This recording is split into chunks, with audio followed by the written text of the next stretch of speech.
Suka Anis nak kongsikan satu surah ni, iaitu surah Al-Hujurat ayat 13. Wahai umat manusia, sesungguhnya kami telah menciptakan kamu dari lelaki dan perempuan, dan kami telah menjadikan kamu berbagai bangsa dan bersuku puak supaya kamu berkenal-kenalan. Di sini membuktikan bahawa agama Islam sendiri pun tak pernah membezakan umat mereka, meskipun dia adalah insan istimewa.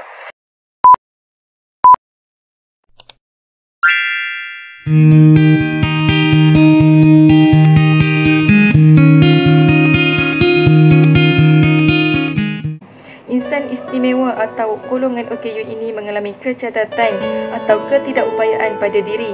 Malah golongan ini juga dipinggirkan dan ada segelintir masyarakat kita yang takut untuk mendekati mereka. Dan lebih teruk lagi, ada yang sampai berani mencederakan mereka. Memang betul mereka tak macam kita, tetapi tak bermakna ia menjadi tiket untuk kita tindas mereka.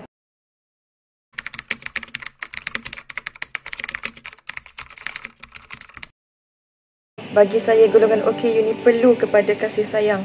Sebab apa? Sebab segelintir ibu bapa ni malu kalau anak mereka OKU, sehingga mereka kurang beri kasih sayang kepada anak OKU mereka berbanding anak normalnya yang lain.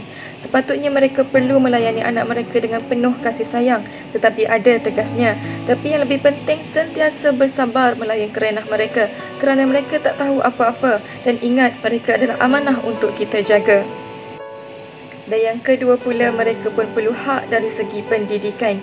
Sebabnya masih ramai lagi kanak-kanak OKU di luar sana tak dihantar bersekolah. Dan sebab apa? Sebab masih ramai ibu bapa ataupun penjaga kepada kanak-kanak OKU ni tak ada kesedaran tentang perkara ni. Dan ada yang dah awal-awal letak harapan yang rendah terhadap kebolehan anak mereka. Meskipun mereka tak berkeupayaan, tetapi mereka masih boleh dibentuk dan diasah bakat yang ada. Pengkaji barat juga menyatakan otak kanak-kanak yang normal tak ada beza dengan otak kanak-kanak OKU. Cuma mereka ni hanya mengalami masalah kelewatan perkembangan sahaja. Contohnya dari segi pertuturan. Selain itu, ada juga kes di mana ibu bapa ataupun penjaga tak hantar anak OKU ke sekolah kerana masalah kewangan yang dia hadapi. Lebih-lebih lagi yang berpendapatan rendah. Jadi sebab tu saya harap sangat kerajaan kaji semula dari segi kadar pemberian bantuan kewangan tu. Mungkin boleh dinaikkan sedikit ke? Sebab dengan ekonomi sekarang yang semakin tinggi, tak cukup. Serius tak cukup. Dan yang ketiga pula, hak kepada didikan agama. Ramai ibu bapa ataupun penjaga tak peka tentang perkara ni, tetapi mereka sebenarnya perlu kepada terapi pengajaran Al-Quran, zikir dan sembahyang. Terutama kepada kanak-kanak OKU seperti autism. Mereka perlukan alternatif untuk tangani masalah OKU mereka. Jadi dengan terapi ni, insya-Allah ia dapat membantu menenangkan emosi mereka. Jangan hanya fokus kepada terapi fizikal semata-mata. Ingat, akhirat pun penting.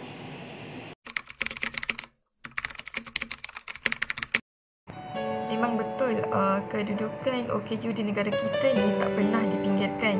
Namun masih banyak ruang untuk penambahbaikan yang boleh kita lakukan, terutamanya dari segi kemudahan. Antaranya kemudahan peluang pendidikan untuk kanak-kanak kurang upaya. Selalunya yang kita nampak adalah sekolah pendidikan khas. Tetapi kanak-kanak kurang upaya ni banyak kategori sebenarnya. Mungkin kanak-kanak kurang upaya seperti kecacatan fizikal, pendengaran, penglihatan boleh dihantar ke sekolah tersebut. Namun kurang sesuai untuk kanak-kanak seperti autism dan hyperaktif lantaran daripada perilaku mereka yang tidak seperti kanak-kanak normal. Hal ini kerana mereka lebih memerlukan kepada terapi fizikal sebenarnya. Namun pusat yang menyediakan terapi tersebut kebanyakan yang berbayar dan kosnya amat tinggi. Tetapi tak dinafikan jugalah ada usaha pihak kerajaan yang telah menubuhkan beberapa pusat khas untuk kanak-kanak kategori tersebut. Namun kebanyakannya berpusat di bandar dan ia menyukarkan ibu bapa untuk menghantar anak-anak mereka ke sana. Jadi saya rasa perlu untuk pihak kerajaan menubuhkan lebih banyak lagi sekolah ataupun pusat khas untuk kanak-kanak seperti autism dan hyperaktif ni di setiap negeri, terutamanya di kawasan luar bandar, supaya tidak ada di antara mereka yang tercicir dalam pembelajaran.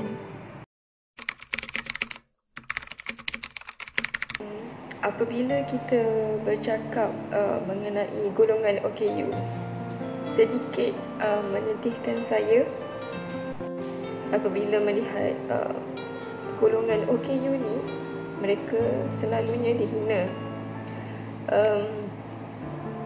dicaci, ditindas hanya disebabkan mereka golongan OKU. Sebab saya boleh faham sedih tu macam mana, kerana saya juga merupakan adik kepada golongan OKU sendiri, itu kakak sulung saya. Jadi saya harap sangat kepada mereka di luar sana yang merupakan golongan OKU ke, yang ada anak OKU ke, atau keluarga yang ada golongan OKU ke, tetap kuat, tetap bagi dorongan kepada mereka untuk terus kuat, untuk teruskan kehidupan, walaupun mereka mengalami ketidakupayaan itu sendiri. Dan saya yakin ini merupakan pahala untuk kita di syurga kelak.